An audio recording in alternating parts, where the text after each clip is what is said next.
Do you know the difference between Vicryl and silk? Or what's the suture of choice for bowel anastomosis? If you fumble on sutures, it's game over. Let's fix that in 2 minutes. Most students memorize names but forget the logic. I'll give you a super easy way to classify sutures, a formula to describe any suture. Let's start with classification. 3 easy filters. First, based on structure, it can be monofilament, that is a single strand. Examples are nylon and proline, or it can be multifilament, that is twisted and braided.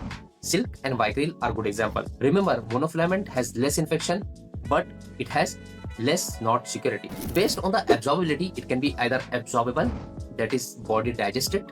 Examples are Vicryl and catgut.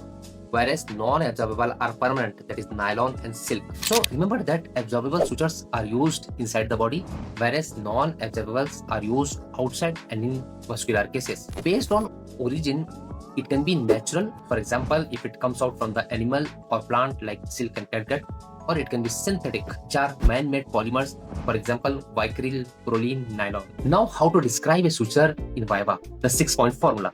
If examiner gives you 20 Vicryl, say it.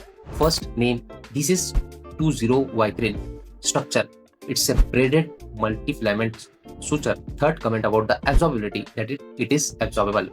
Fourth, origin. It's synthetic, made from polygalactine. Uses are it is used for bowel, bladder, and soft tissue closure. Talking about the sterilization, it is gamma irradiation sterilized, or ethylene oxide is used to sterilize them. Boom. That's how toppers answer. Vicryl, braided, absorbable, synthetic. Silk, braided, non-absorbable, natural. Nylon, monofilament, non-absorbable, synthetic. Catgut, absorbable, natural, unpredictable. Now the best suture for bowel is Vicryl 20. Best for skin is proline or nylon 30. Save this video before your next OSCE or long case. Follow Medicos for surgical hacks.